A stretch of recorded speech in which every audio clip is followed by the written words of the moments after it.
ನಮಸ್ಕಾರ, ನನ್ನ ನೆಚ್ಚಿನ ರೈತ ಬಾಂಧವರೇ. ಸರ್ವೇ ಸಾಮಾನ್ಯವಾಗಿ ಅಡಿಕೆ ಬೆಳೀತಕ್ಕಂಥ ಎಲ್ಲ ಪ್ರದೇಶಗಳಲ್ಲಿ ನೀವು ಈ ಒಂದು ದೃಶ್ಯವನ್ನು ಕಾಣ್ತೀರಾ.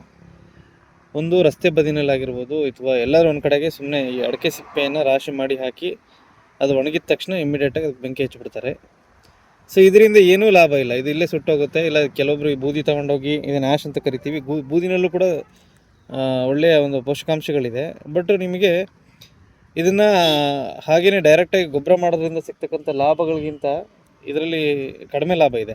ಸೊ ನೇರವಾಗಿ ನೀವು ಸಿಪ್ಪೆ ಏನು ಬರುತ್ತೆ, ಸಿಪ್ಪೆನ ನೀಟಾಗಿ ತೊಗೊಂಡೋಗಿ ಗೊಬ್ಬರ ಮಾಡಿದರೆ ಒಳ್ಳೆಯ ಲಾಭ ಇದೆ. ಅದರಲ್ಲಿರ್ತಕ್ಕಂಥ ಪೊಟ್ಯಾಷ್ ಆಗಿರ್ಬೋದು, ಫಾಸ್ಫರಸ್ ಆಗಿರ್ಬೋದು, ಇವನ್ ಲಘು ಪೋಷಕಾಂಶಗಳು ಕೂಡ ಹೇರಳವಾಗಿರುತ್ತೆ, ಬಳಕೆ ಮಾಡ್ಬೋದು. ದಯಮಾಡಿ ತಮ್ಮಲ್ಲಿ ಒಂದು ವಿನಂತಿ ಏನಂತ ಹೇಳಿದರೆ, ಅಡಿಕೆ ಸಿಪ್ಪೆ ಬಂದ ಮೇಲೆ ಅದನ್ನು ದಯವಿಟ್ಟು ಈ ಥರ ರಸ್ತೆ ಬದಿಗಳಲ್ಲಿ ಹಾಕಿ ಅಥವಾ ಇನ್ನೆಲ್ಲೋ ಸುಡುವ ಒಂದು ಪದ್ಧತಿ ಇನ್ಮೇಲೆ ದಯವಿಟ್ಟು ನಿಲ್ಲಿಸಿ ಹೇಳ್ತೀವಿ.